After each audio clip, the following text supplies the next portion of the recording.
Amer, uh, are you there? Yes, I'm here. Hi.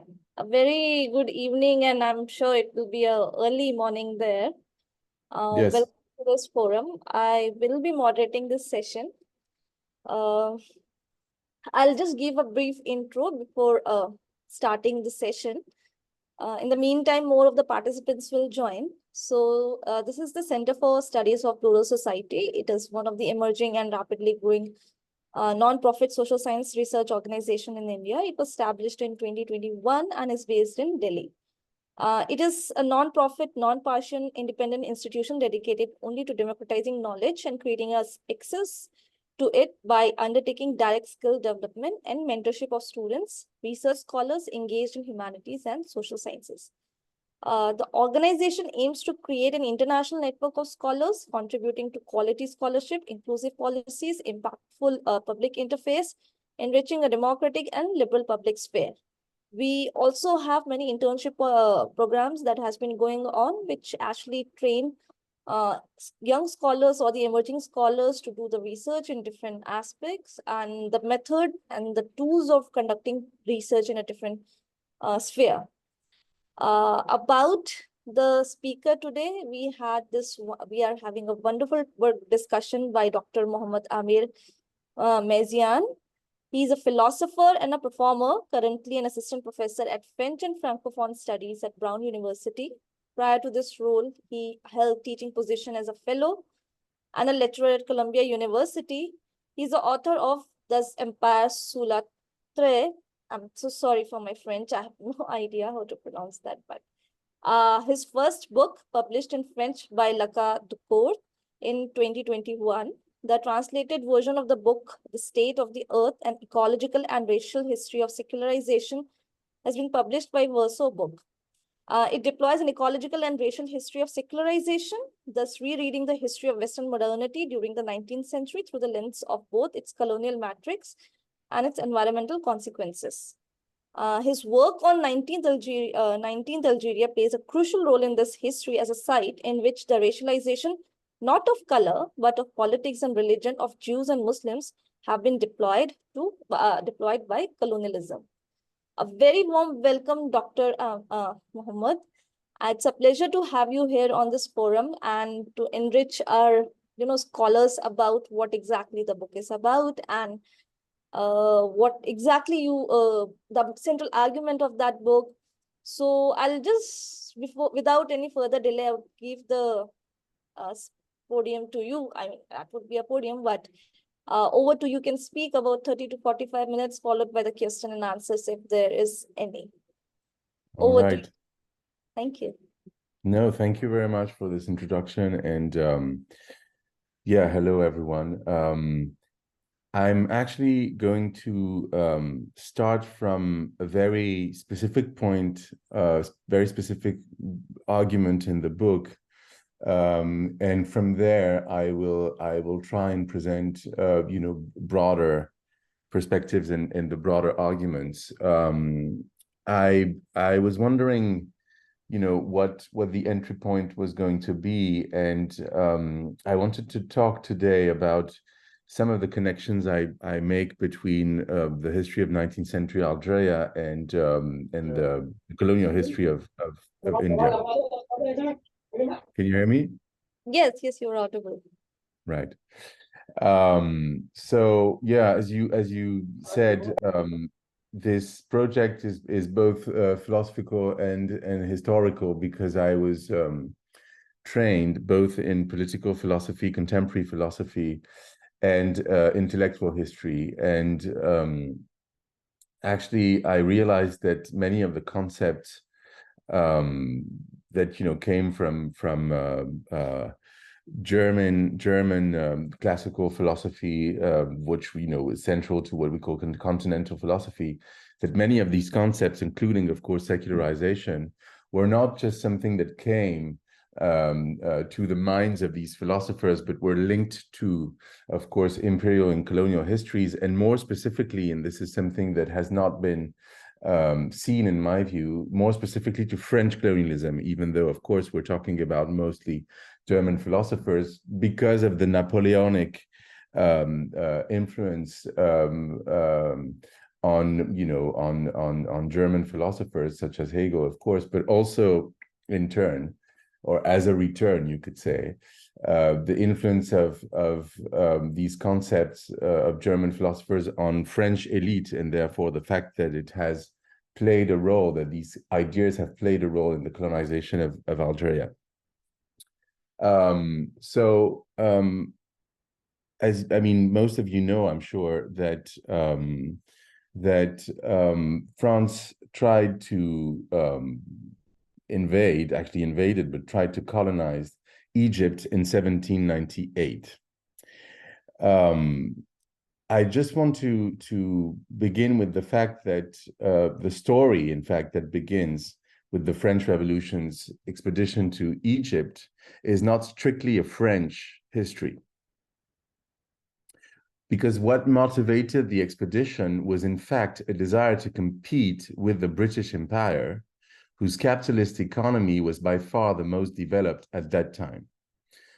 The revolution, the French Revolution, did indeed envision the military and imperialist project of an invasion of India by revolutionary France. Talleyrand, who was a general, described it in 1798 in a note to the Directory. The Directory is actually le Directoire, which was part of the French government at that time. The conquest of Egypt would prepare for the conquest of India via Suez. The idea of a French colonization of India, although it would be abandoned later on, thus served at that time to give force of conviction to the expedition to Egypt. The inter-imperial war between France and England at the start of the 19th century inspired, of course, mutual defiance. The French military was convinced that England wanted Egypt, and Wellesley, then British governor in India, persuaded the British East India Company that the French coveted India. As unrealistic as the latter might seem, it was not far from Napoleon's wish to, quote unquote, truly destroy England by seizing Egypt. Despite the failure of this dream, a desire to threaten the Indian trade persisted on the French side. If Wellesley himself was not convinced that the expedition to Egypt represented a real threat to British India, so-called British India, he strategically made Bonaparte his ally. The presence of French troops in Egypt could easily become a threat to the British presence in India. His power of conviction inspired a fear that would contribute to the East India Company's gradual transformation into a colonial actor integrated into the British state apparatus. By passing off an unlikely invasion of India by Bonaparte as a real threat to the company, Wellesley invented a diplomatic tool, in my view, to force imperialist conquest as a solution against the will of both the British government and the company. After 1798, the expedition to Egypt allowed Wellesley to legitimate an offensive policy of declaring war on Indian sovereigns. The mechanism was simple. They were accused of being allies of revolutionary France and plotting, therefore, against the British Empire. If Wellesley made Bonaparte and the expedition an alibi to satisfy his own ambition and desire of conquest, it seems that Henry Dundas, the Secretary of State for War, really feared an invasion of India by French troops.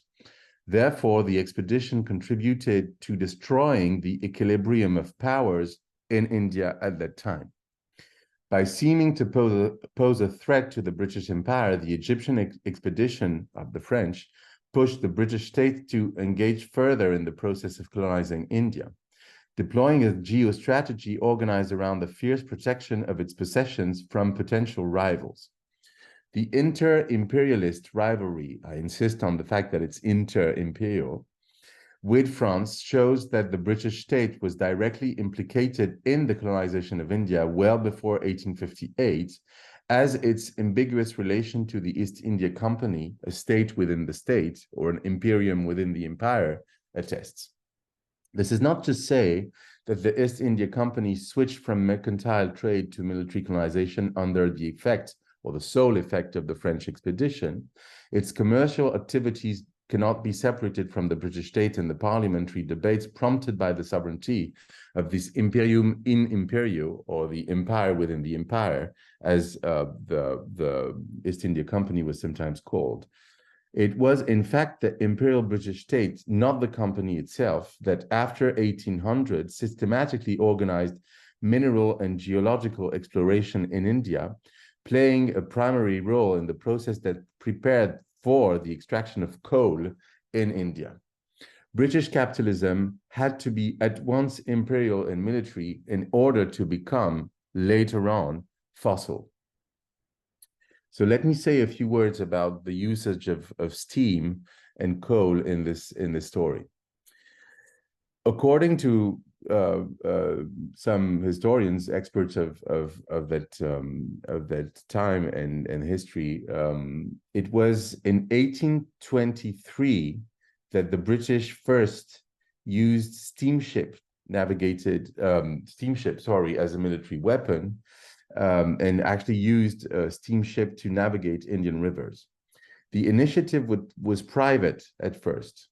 The idea of using the boats came not from the colonial powers, but from entrepreneurs in Calcutta and their sponsors in London.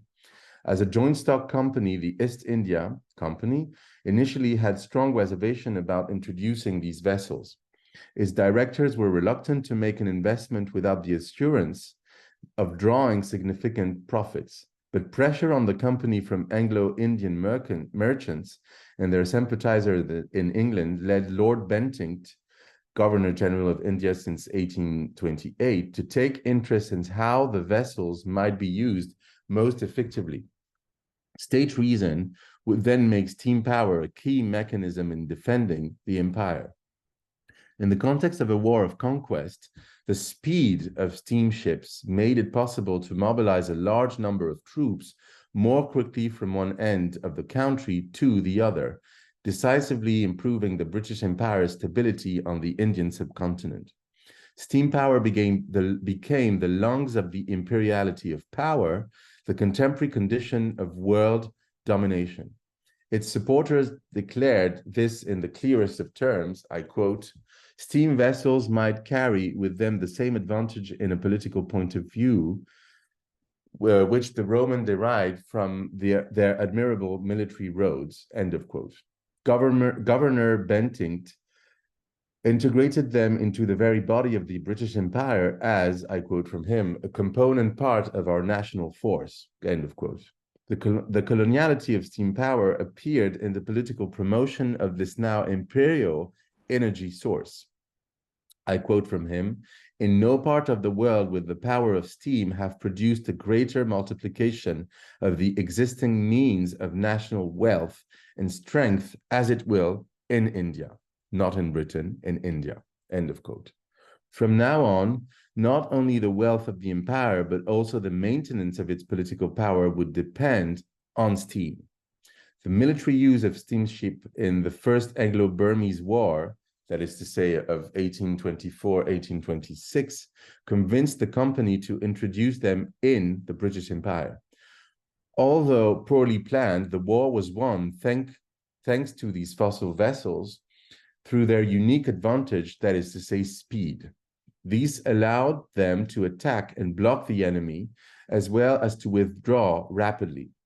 The British victory opened the route to the Far East, and these same ships then allowed the empire to win the Opium War against China later on. Neither surplus value nor the interests of the capitalist class are sufficient to explain the British Empire's massive use of steam power in the context of India. Of the expansion, in fact, of British expansion in India. It was the logic of military colonization and the geostrategic protection of routes to India that led to the multiplication of steamships on the water of the Indian subcontinent. Imperial war and capitalism were part of the same military fossil complex, irreducible, in my view, to any supposedly intrinsic logic of capitalism. The steam engine was an instrument of naval and imperial war before it became part of the workings of the empire's economic production, especially of textile or in the cotton industry. Any analysis that leaves the state on the margin of its explanation of global warming or climate change will not be able to account for these, if you will, military beginnings of the fossil economy. If an alliance of economic and military interests led the British Empire to take the decision during the 1820s to use coal for its naval fleet, it was for an eminently strategic reason. The deciding factor was the superior mobility and speed of steamships in war. This is not to say that the imperialist use of steam power caused the use of steam engine in English textile production, but what wove these two processes of fossilization of the economy together was the liberal administrative state's intervention as a power that exercised a monopoly on legitimate violence through its armies and regulated social violence through law. But for steam power to become the slave of fossil imperialism, it still needed to work its way into the bowels of the state. Without the permanent wars between European colonial states, without the network of imperial institutions founded on the monopoly of violence, the world economy could never have embraced capitalism, or more precisely, fossil capitalism, and brought about the climate upheaval. By following this hypothesis, I try to offer a synoptic vision of the connections that link the 19th century secularization of empire to the exploitation of coal. The point of departure for my analysis is, as you've seen, the British Empire. As we've seen from the 16th century onwards, actually, as we've seen this, I described another process, but actually it goes back to the 16th century onwards. The state policy of expropriating agricultural lands and subsoils was part of the same movement as the monarchy's secularization of church goods. So this, if you will, is the condition under which the British Empire became the British Empire, so to speak, right? And to make sense of this, you have to go back long before the 19th century, back to the 16th century, and in fact, the central and crucial reforms that were made as Anglicanism was constructed, roughly at the same time when what Marx called the enclosures sort of developed. I'm going to say more now about. I will leave this aside because this will bring us too far away from the thing I would like to focus on, which is that I would like to specify why I use the word secularization, whereas I think in post-colonial theory and specifically among Indian and South Asian scholars, some of them, of course, being based in Britain or in the United States, have used the word liberalism or liberal imperialism to make sense of some of the things I'm trying to describe. So I want to explain why I use the word secularization, and more specifically the expression of imperial secularization, which is not, in my view, only colonial secularization, to make sense of these mutations. So I want to, in the second part of my talk, ask the following question: to what extent did fossil colonialism, as deployed, for example, by the British in India, proclaim the order or the command of secularization? And to answer this question, I want to compare aspects of the British colonization in India in the 9th century with the French colonization, not of Egypt, but of Algeria. Contrary to what is often claimed by historians of British colonialism, it was neither the repression of the Sepoy Rebellion in 1857, nor that of the Boran Bay Rebellion in Jamaica in 1864 that led to the invention of indirect rule worldwide, if you will. As some of you know, I'm sure, the historian Sudipta Sen has shown recently that the British East India Company set up a form of indirect government as early, according to his argument, as the 18th century.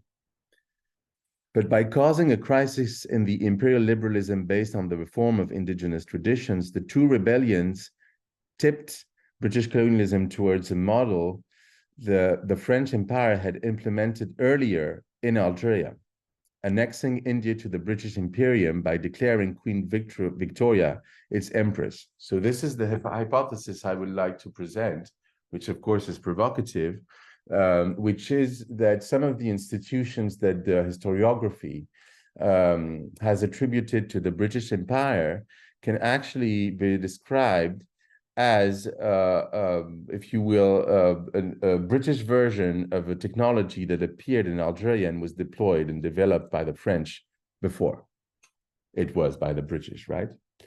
The British East India Company's power was thus transferred at the time to the Crown in August 1858. So this is one of the outcomes of the Sepoy Rebellion, as I'm sure many of you know here. British colonialism in India was incorporated into the body of the state in the name of respect for freedom of religion, as we can see in the Queen's official proclamation. I quote from her, from Victoria: "We declare it to be our royal will and pleasure that none be in any wise favored, none molested or disquieted by reason of their religious faith or observances, but that all shall alike enjoy the equal and impartial protection of the law," end of quote.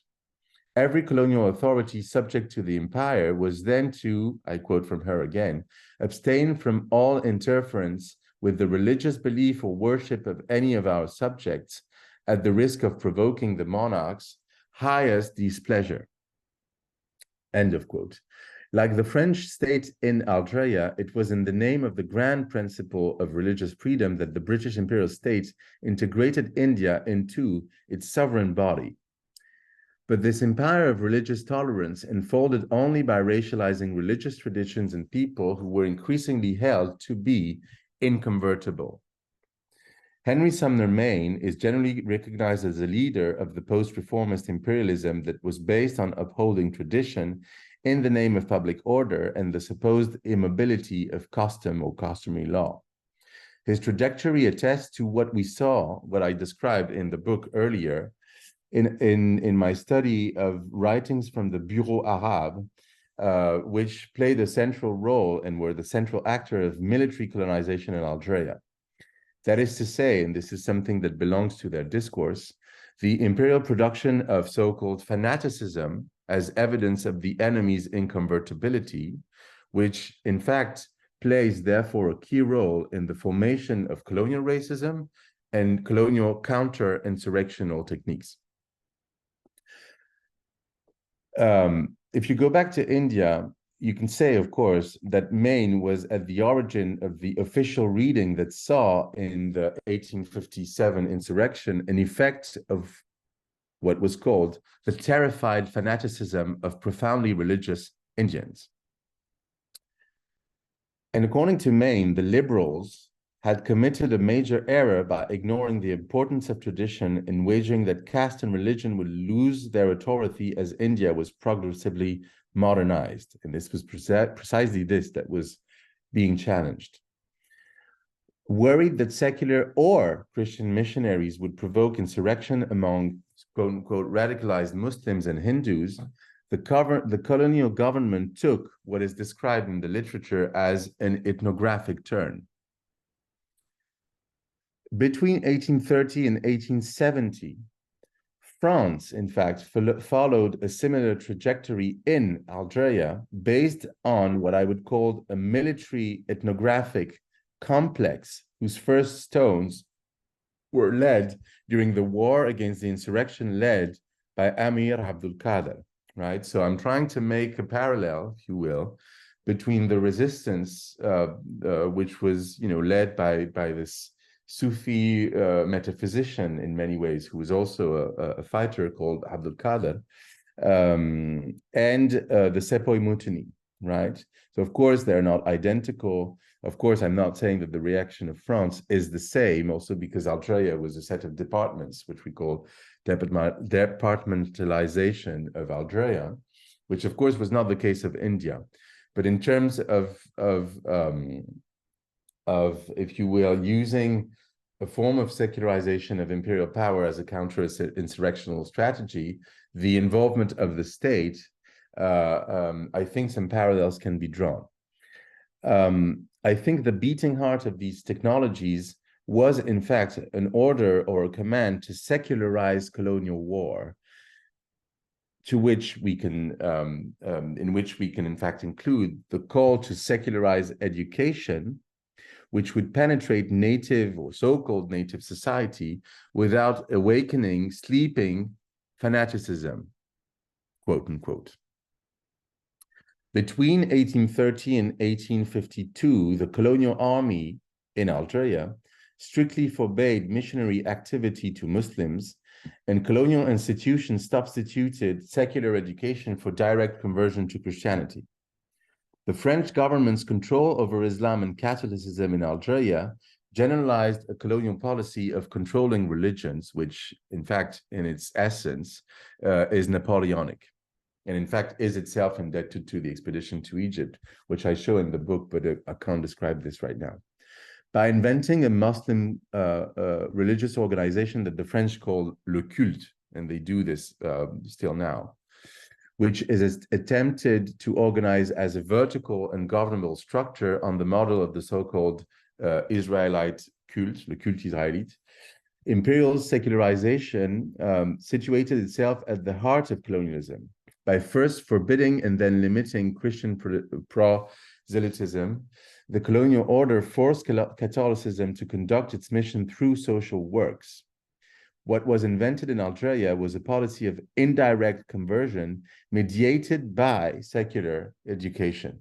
Doesn't mean to say that secularity is only an instrument, but we'll talk about that more. The theme of so-called Muslim violence not only played a crucial role in the context of colonial Algeria and the French Empire, it was also at the heart of the imperial discourse and colonial technologies of the British Empire, although, of course, in different forms.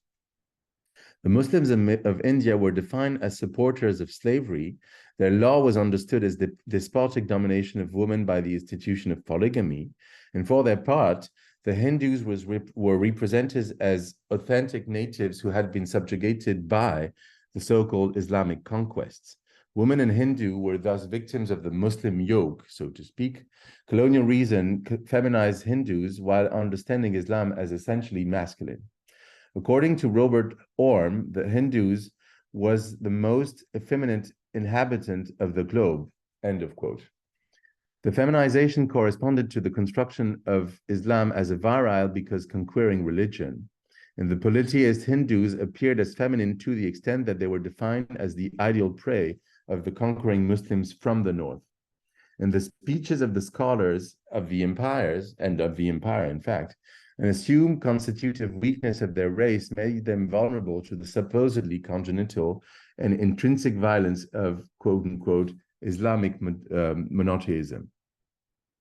From 1820 to 1857, until therefore the Sepoy Rebellion, the imperial will to liberation dominated colonial reform policies and missionary projects. But this imperial liberalism principal enemy was defined as slavery, which it defined, in fact, as endogenous or Islamic. In both its evangelical and secular forms, this liberalism associated slavery with the religious submission of the indigenous population to the authority of, quote unquote, tradition. The empire could define these subjects, whom it would force into agricultural labor and work in the mine for miserable wages, could define these colonial subjects as so-called inferior races only by reconstructing their religions and tradition through, if you will, ethnographic reasoning. Therefore, colonial subjects were racialized through the objectivization of their religions in ways that, in my view, is comparable to what happened in Algeria. The critique of the religious subjection of the Indian peoples played a major role in colonial liberalism, which aimed, so before the Sepoy Rebellion, which aimed to abolish the suffering inflicted by traditional ritual practices judged by its utilitarian reason as useless and therefore as cruel, right? In which we see that it's not just the abolition of violence. The empire deploys violence by saying that some violence are useless and therefore cruel, which is not the same as abolishing violence as such. Let me turn now to, I want to say a few words about that. If I do have time, yeah, about precisely what happened, of course, within Christianity in many ways, even though this is not just reducible to the so-called essence of Christianity, precisely what happened in terms of the structure, if you will, of what may be called a mission or conversion after 1857, by keeping this sort of comparison with what happened in France. I mean, in Algeria, in fact, not in France. But of course, as you know, at the time when the French called Algeria French Algeria, is because for them it was just part of France itself, which of course is a bit different than what happened in India. I do want to suggest, of course, that missions, Christian missions or conversions were completely stopped, right? In either colonies. Of course, this is not the case. It means that they were limited, they were strictly regulated by the administration, and that you see, instead of saying this is just Christian colonialism, what you can see happening on the ground, and therefore, you know, in the archive, so to speak, is a set of tensions between Christian missionaries, Christian institutions, and colonial administrators, right? They belong to the same power, yes, in the end, but there are multiple forms of tensions between them. And if there is a space of secularity, it also deploys itself within these tensions, right? Which doesn't allow you to just say, this is one Christian power, right? Precisely, actually, if you look at the rare colonial subjects who converted to Christianity, what is interesting to notice in both Algeria and India is that they did not escape their community of origins and remained in many parts, I mean, for the large part, in my view, they remained subject to the customary law that governed their status. Of course, there are exceptions, but you can see a tendency. And similarly, in fact, in Algeria, the rare Algerian Muslims who converted to Christianity were called Catholic Muslims by the colonial administration. It's an expression that appears, in fact, by the very beginning of the 20th century, but it describes a reality that has been, present in Algeria at least during since the second half of the 19th century, if not since 1830. The secularization of the empire made complete conversion by the colonized an impossible act, because the indigenous subject was subjugated to a community whose boundaries were fixed by secular colonial law, and in fact boundaries were of course racialized.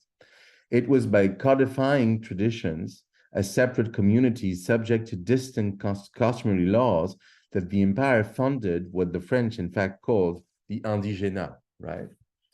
It thereby made conversion not inexistent, but suspect, and therefore, of course, limited and strictly regulated, as I said. The British Empire, on the other hand, contributed to transforming, in my view, English Protestantism in the metropole through a series of imperial circulations.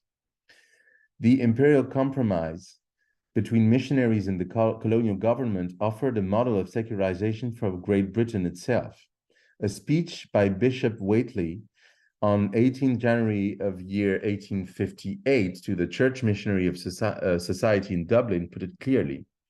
The policy of separation already applied in India and therefore should be applied in England. It's a process you see also in the French Empire. That is to say, even the founders of laïcité say, if secularism did not exist in France, it should be applied because it's already active in Tunisia or Algeria, right? So you find the same kind of argument. Whately defended government non-interference in religious affairs, which, according to him, was the policy of the East India Company. So precisely, it was, he was criticizing this. No, sorry, he was not criticizing. He was saying this is something we should continue.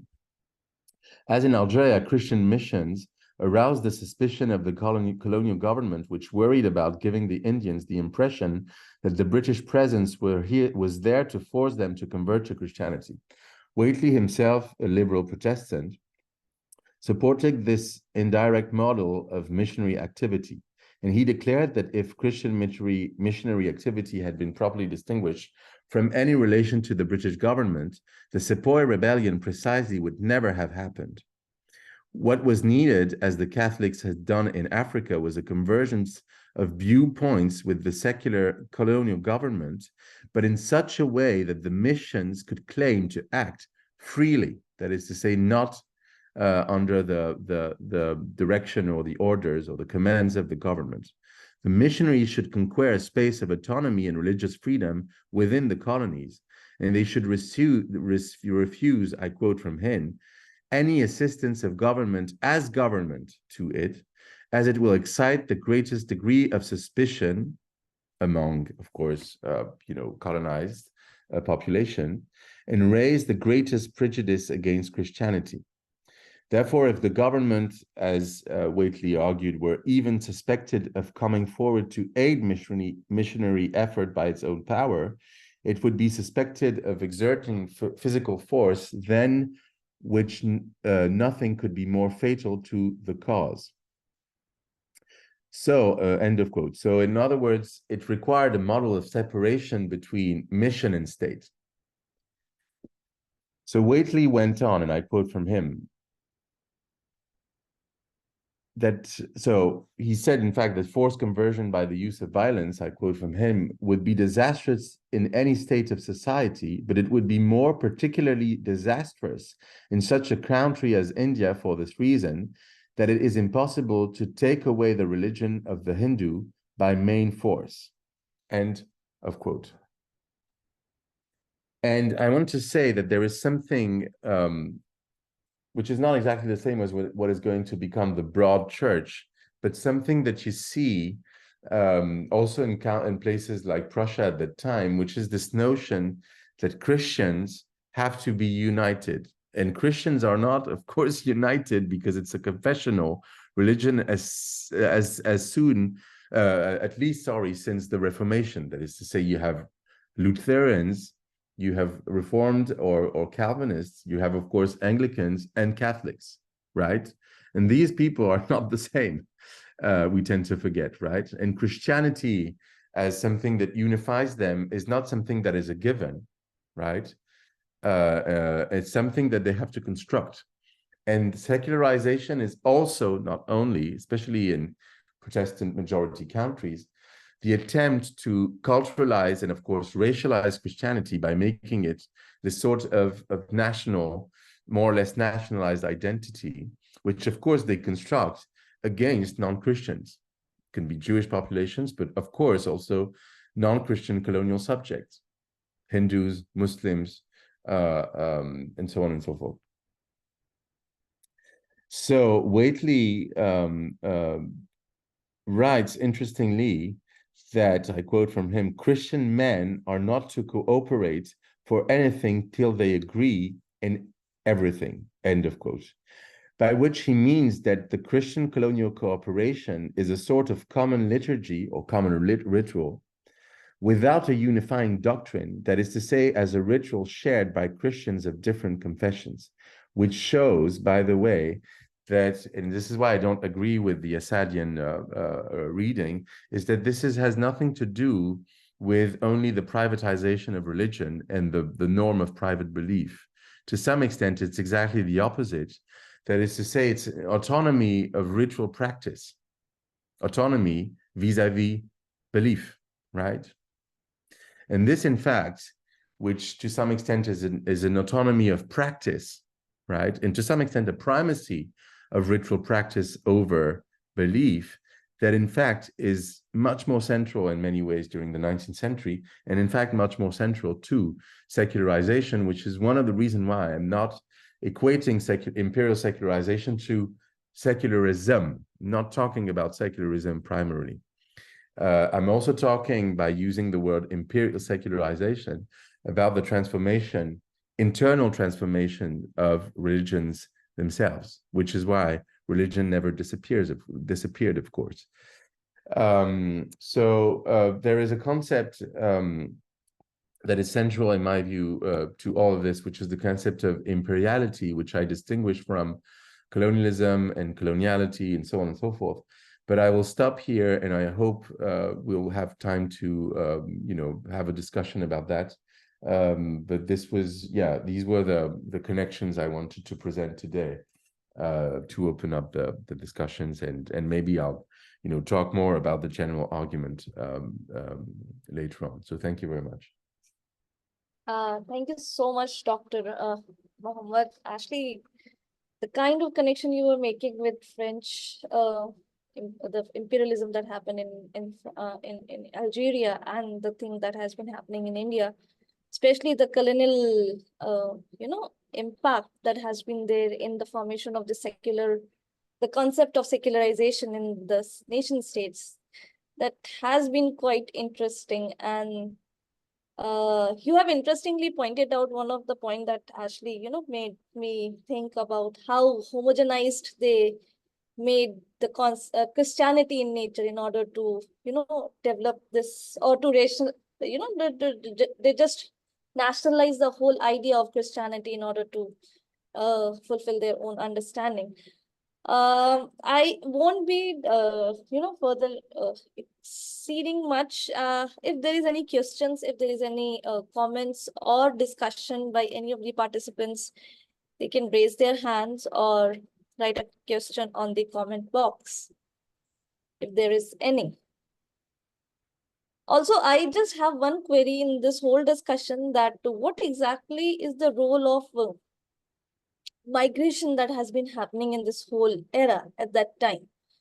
Like how the migration that has played, specifically in during 16th and 17th century, when this whole imperialistic project was taken forward. And right now, if you see, even in France, even in Algeria also, there's a huge immigration that has happened. So how and in what context do you see that this has resulted into a contemporary racializations that people face in France as of now? Secondly, the I think that's something that has made me, curious about that. Does it has any sort of link with that historical notion what we are experiencing in the today's context as well? Secondly, the homogenization of everything in order to fulfill a specific understanding, or in order to develop your own power over the or the control, homogenizing in order to control some state or the ideas or the people. It has become very prominent even in today's context, and it has actually led to a different kind of violence as well.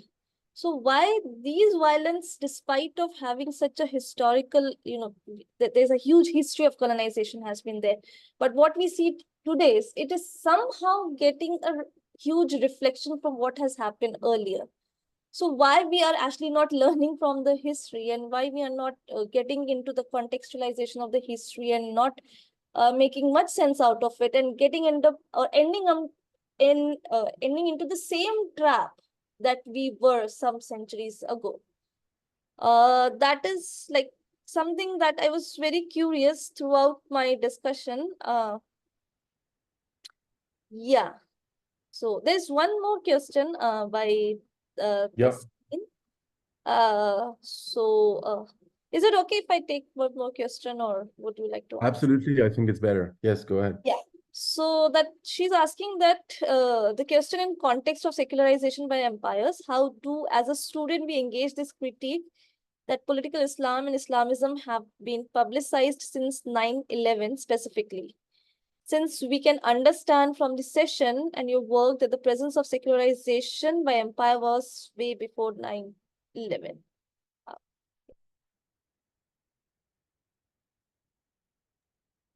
Yeah. Okay, thank you for both questions.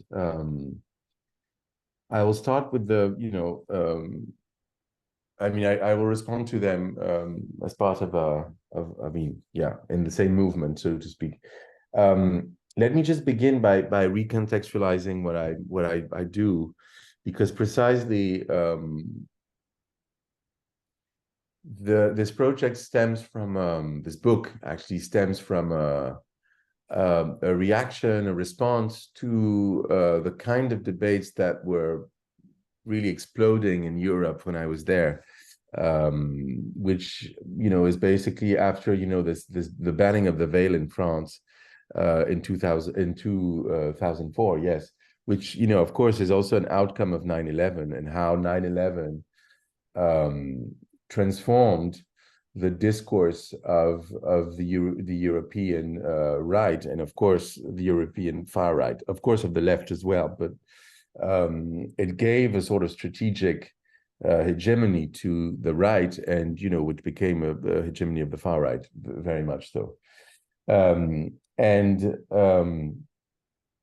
So my story is that my parents are Algerian, and I was born in London. I also spent my early childhood in and then was back in Algeria before the civil war, basically. And so eventually my parents decided to go to France, right? So this is where I was trained, and my parents, my family were not really aware of the depth of the traumatic dimension of Algeria for the French society and the French public in general, right? They were not aware. And I think that what happened after 9/11 is that many of this history resurfaced in France, but also I would say also in Europe in general, because with huge differences, but people tend to forget that the French far right comes from Algeria, because there were settlers, of course, in Algeria, settlers that came from Southern Europe mostly. So they did not know France. They were French citizens by virtue of the fact that they were settlers. But then after the independence of Algeria, they migrated to France, right? As French citizens, but they migrated to France. And for them, it was traumatic because they did not really belong to the French society. And they started voting for the Front National, right? So the National Front, which was the roots of the far right in France. And the head of this party, Jean-Marie Le Pen, himself tortured in Algeria. He served in Algeria and tortured many Algerians, basically. Therefore, what happened to me, and this was also part of what the book is trying to do politically, is that I faced some discourses, and I was so struck by the fact that they were hegemonic in the sense that nobody, even among leftists, were criticizing them, right? That I thought that something was lacking, not only in terms of political strategy, but in terms of how even good liberals or good leftists were able to respond. And in fact, they were not able to respond. So let me begin with one discourse, which is at the center, in fact, of this book. This discourse says, and you will probably understand why I talk about secularization. The discourse argues that the West, whatever that means, it's ideological, of course, the West was successful in separating politics from religion.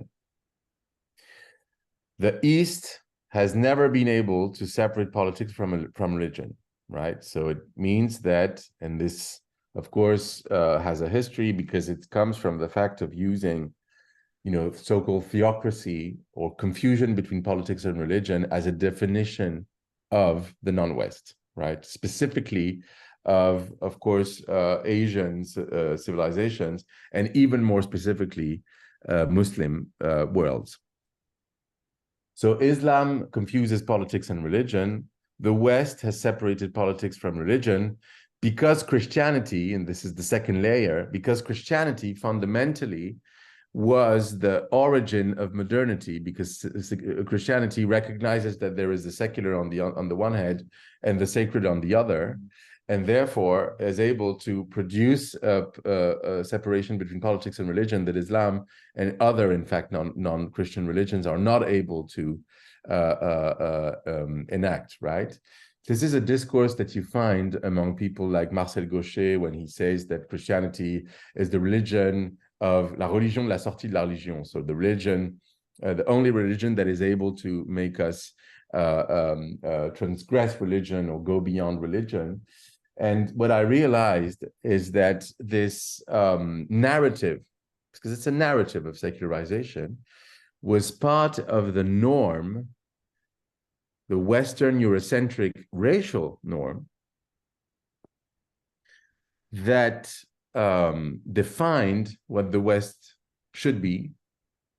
And that was the norm according to which, and on grounds that was presupposed when Muslims were asked, you have to reform to become acceptable as a citizen, and so on and so forth. And of course, this is the leftist, the left liberal version, the right-wing version being, they can't reform, therefore they should be excluded, right? But the terms of the debate were shaped by this notion that somehow they were not able to separate politics from religion, and we as, of course, Westerners. And in fact, you have people like Charles Taylor, for example, who says explicitly that if Muslims adapt to liberal democracies, it means that they're not real Muslims anymore, right? So it means that they of course assume to know that what the essence of Islam is, which means that they are literally acting as imams, right? Or that is to say, Charles Taylor's know what is Orthodox Islam and what is not, right? Which of course is also not really new. My gesture from there was to say, all these people, even though they might be prestigious today, Gauchet or Taylor, we could add Habermas, blah, blah, blah, said exactly the same thing than Hegel. In the end, nothing was new under the sun. The question might be, is the West able to say something new since Hegel, at least when it comes not to, if you will, natural sciences, but so-called social sciences, right? I doubt it. At least it's a question I ask in my work. I'm not sure. Many things, in fact, have been shaped at that time, not because Hegel is a genius, but because Hegel expressed something that is so central to our world today, which is precisely what the book is trying to describe: modern states, fossil economies, and more or less secular, of course, also Christian, but secularized Christian societies. So that was my response, was to try and determine whether this binary, this divide, central in my view to Orientalism, which said, of course, we separate politics from religion, they didn't. I was trying to describe this historically. Where does it come from? Who said that? What were the powers at stake, and so on and so forth. This is how, of course, I encountered, the whole tradition of post-colonial theory. Of course, also in its Assadian form, the anthropology of secularism. I'm both influenced by, Said, Assad, and of course, towering intellectuals, also, of course, from India. But somehow there was something that I'm trying to describe that is not exactly identical to or with this notion of secularism, right? And this is not exactly my question, even though it might sound, of course, similar. Now, to answer the question more specifically, I think one of the questions was how to respond. Well, the thing is that when I started this project, there were many Muslim intellectuals, self-described as Muslim intellectuals, who were participating in public debates on television, in the radio, blah, blah, blah.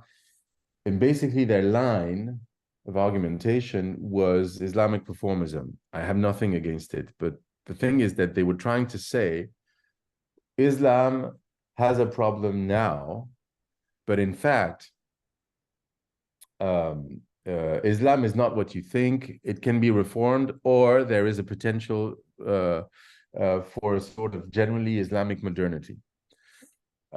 It's an important tradition. Some people draw on Iqbal, as you know, to say that. I think Iqbal said something very different.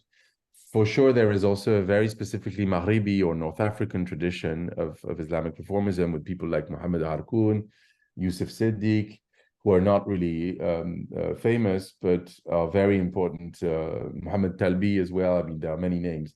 And I'm against, dismissing this as colonial or racist or whatever. I don't think this is the way to go because it's a form of Islamic reasoning. To some extent, you could go back to Al-Afghani when he responded to Ernest Renan by saying, the process of secularization is slower in Islam because Islam came after Christianity and so on and so forth. So my point is that without dismissing this tradition, right, I did think that this was not the way to go, so to speak. That it was not an efficient response, intellectually and strategically, because, and this is what I'm trying to do, I'm, both Western and non-Western, because I can't really claim, I grew up sufficiently and spend time in the West sufficiently to say that, I belong to these societies. In the meantime, I did retain a sort of external point of view, which comes from a migrant subjectivity, so to speak. And my point is to say we have to rewrite the history of the West. We can't let the West write its own history. So, of course, we have to write our own histories, no doubt. But if we want to get out of the margin, we have to say, from our point of view, which is not just marginal, in fact, or it has made marginal, but it's not intrinsically marginal, we have to write the history of the so-called center, because the center depends on our own histories, right? There would be no West if there was no global South. And this is what I'm trying to do regarding how, this question of how modernity emerged, right? And against, because the thing with this divide I was talking about, the non-Western world, the West secularizes, the non-Western world doesn't secularize. Of course, what is being produced here, from a colonially produced, is a narrative of how Western modernity emerged. That is to say, we had Christianity. Christianity is the greatest of all religion, even though we are atheists or don't believe in God for many of them. But it's the best culturally speaking. Dawkins doesn't say anything else, right? I mean, in a very poor way. And therefore, we as Christians, discovered that, the human was great. And therefore, we modernized, right? I mean, of course, this is schematic, but if you read Hegel, he says that differently, but he says that. Max Weber, to some extent, in a much more sociological and empirically sophisticated way, says maybe not the same, but something similar, right? And so on and so forth. The different versions of the secularization thesis. And instead of saying, no, I'm not, I'm not invested in this debate, blah, blah, blah. I just said, yes, I am. And I'm going to respond by using the very terms, but changing the narrative completely. And saying, in fact, secularization did not emerge because Christianity was so great. It emerged because and as a result of colonialism, but not only in the non-West, but the effects of colonialism in the West, because it has an effect for and in the West. So this is what I'm trying to do, And regarding 9/11 and so on, I mean, I don't say that, you know, I own the strategy that should be, you know, applied after you read my book. You know, that would be preposterous. But I'm trying to bring to some extent an alternative narrative by saying, you know, also to people who claim, oh, you know, when you get rid of religion, there is less violence and people are being more respected and women are being more respected, blah, blah, blah. Just to bring a very simple argument by saying, okay, if you're right, then it means that as so-called religions supposedly are in decline, then there is less violence. Well, you can see the exact opposite, and this is why I make the connection with the climate crisis, is that precisely as there was so-called disenchantment, there was in fact fossil capitalism, which means that it actually things became much more violent, mind you, and it had a devastating effect in the global south, and the devastating effect, of course, for the climate, not just for humans. This is part of the answer. In the end, you know, when people criticize Islam or Islamism or you know, whatever the word is, you see that this fantasy about Islamic violence, monotheistic violence on the one hand, and on the other hand, because both are connected, it comes from the non-separation between politics and religion. It's presupposed all the time, right? All the time. So instead of responding just by saying, no, Islam is better, one should look at the framework, look at the assumptions of that these people carry with them when they do this kind of criticism. Of course, it doesn't mean to say that it's going to make an ideological response more efficient in the media or something like that. But this is part of the collective work that, in my view, needs to be done. Now, the last thing I wanted to say is the reason why I do in the book put, so to speak, Algeria at the center. Not that I think that, you know, this is a much more important place than the others. I do this because I think that you can't write global history from a global, because it doesn't exist, perspective, or rather a global point of departure. You have to start from somewhere, right? And you always write quote unquote, in fact, global histories or earthly histories or earth histories from a specific point of view. And this is what the West have been doing, right? I mean, they write histories of the globe from the point of view of whatever, France, Germany, whatever. And of course, Protestantism for sure for Hegel and Marx to some extent. Now, the question is, how do we write global history from our perspectives, right? Of course, one should remember that it's not the West who started doing this. It's Ibn Khaldun in North Africa, right? So I'm indebted to this tradition, and I'm indebted to this tradition by saying we have to renew this now, not just do what Ibn Khaldun has done, because of course it's outdated, things happen since then. So I'm trying to say, how do you look, how do you connect, how do you write the histories of, you know, of course, fragmentary global histories from another perspective? And I do this from the point of view of Algeria, which is interesting, I mean, Algeria is an interesting case for different reasons. The first one, and people forget this, and it also comes from the Anglocentrism of post-colonial theory, is that we forget to say that Algeria was the first Ottoman province to be colonized by a Western power, in this case, France. So 1830, if you compare to the and this is true of India too, but India is not in the Arab world, so to speak. Of course, these words are conventions. But 1830 compared to the making of the Arab world, which basically is an outcome of the destruction of the Ottoman Empire. This is what I call the Arab world, the result of this decline and this dissolution of the Ottoman Empire. Then, of course, from that perspective, you can say that Algeria begins, so to speak, and anticipates a process that is going to accelerate after World War One, right? That is to say, the making of these countries under either French or British indirect rule, more or less indirect rule. And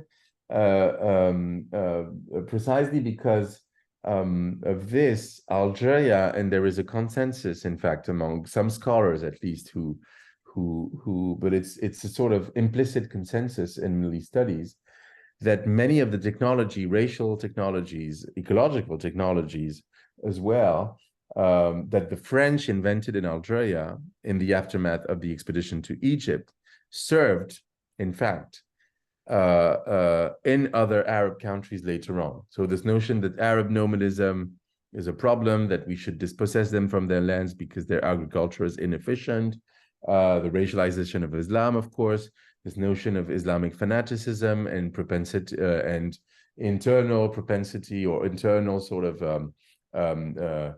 potential for violence, and of course this notion of theocracy. All these things, you're right, were already deployed by the middle of the 19th century in Algeria by the French. And I often say that to people in America. Americans, and to some extent also many other parts of the world, but discovered the discourse after 9/11 that Algeria knew for more than a century, if not in fact more, right? Because in the end, this way in which Islam is categorized and racialized and so on has, of course, a specific history, and Algeria is so central to this history, so central for reasons I mentioned. And if you put this out of the picture, right, as in fact most Anglophone theorists do, then you don't really understand what's going on, in my view, since, if you will, 9/11. Now, to go back to the first questions, there was something about immigration and so on in France. There are many articles. There was one in the New York Times and so on. It's starting to be a debate, more or less. I mean, it's not really a discussion, but there are French media sort of writes a bit more about that. So there is a massive immigration of French Muslims. They leave France. I mean, I'm part of this, in fact, sociologically, because I could have stayed there. I was, trained there in philosophy, intellectual history, and so on. And I left, right? I mean, I left for the US, basically, because, and it's sociologically, this is representative of something that is generational. It's not just me as an individual, right? Not at all. Is that most of us who have diplomas, have degrees in from universities and did more or less well, quite well in the French educational system, including the university. After we get our degree, there's just nothing. If the only thing that there is hostility, basically. Of course, I don't only encounter hostility, but it's also since I'm in the US that I encounter less hostility. And of course, people are leaving. People are massively leaving. French Muslims, most of the time from North Africa, but not only. They leave, they go in the Anglophone world. And this is something that's going on because France is incapable of making any kind of substantial, quote unquote, progress regarding this question. And one last thing, Algeria was a settler colony. There aren't many settler colonies that were dismantled, and it was dismantled. And in the end, precisely because the French state was not able to do what it did in the rest of the Maghreb, Tunisia, Morocco, in West Africa, which was something similar to the creation of the Commonwealth by if you will, the British Empire.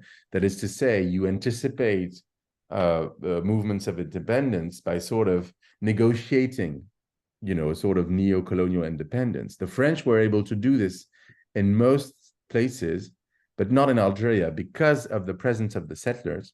It was not just because of the French administration. And in the end, one has to understand that the French lost the war.